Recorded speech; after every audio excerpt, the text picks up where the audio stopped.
pathetic here.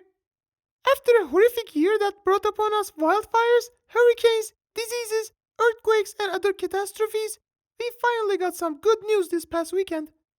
At this historic moment, I wanted to put my 2 cents in. If you haven't noticed yet, I am a mixed breed, domestic, medium-haired cat without any pedigree. Basically your generic, everyday house cat. Growing up, I have watched purebreds around the world like there is no tomorrow, as we sat in the animal shelter without any real aspirations. But today, there is hope. Today, we look into the future with optimism. For the first time in the history of the US, a rescue dog is going to be the pet of the United States. I must say that cats have been luckier than my fellow dog sisters and brothers in this domain.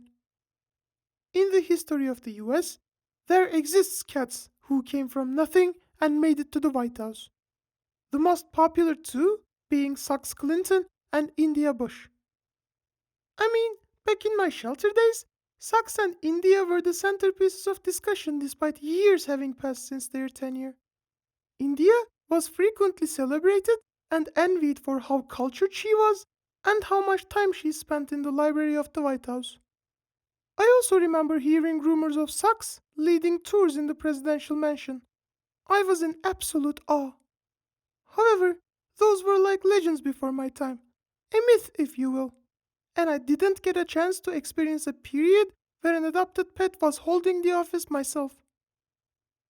I was born in a foster home in Chicago, luckily to a quite humane rescue organization.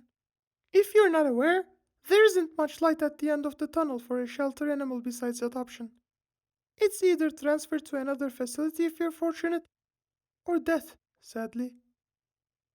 Shelters are full of unadopted animals, and more than 1 million are euthanized every year just in the US. The situation is worse for black cats, as some people think we bring bad luck, if you can believe it. So I was rather hopeless myself, watching time pass by, awaiting my final hour in despair, except I guess for when I was eating. Thankfully, my parents adopted me before too long, and they have always showered me with love and affection. But being a black cat from the street, I never felt like I could achieve much with the paw I had been dealt. Wherever I look, it was always purebreds.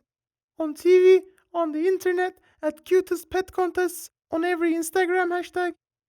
The scene was flooded with them, and it still is. I felt like the game was rigged. I thought I stood no chance. Just because of who I was, I would never amount to much of anything, would never be celebrated, or become an important part of our history. I thought the American dream was not for pets like me. I was never gonna be able to build my legacy, never gonna be able to fulfill my potential. That thought has changed today. For the first time in the history of the United States, a rescue dog is going to be pOTUS. So today, I am wagging my tail with joy with all my fellow pets waiting for adoption in shelters.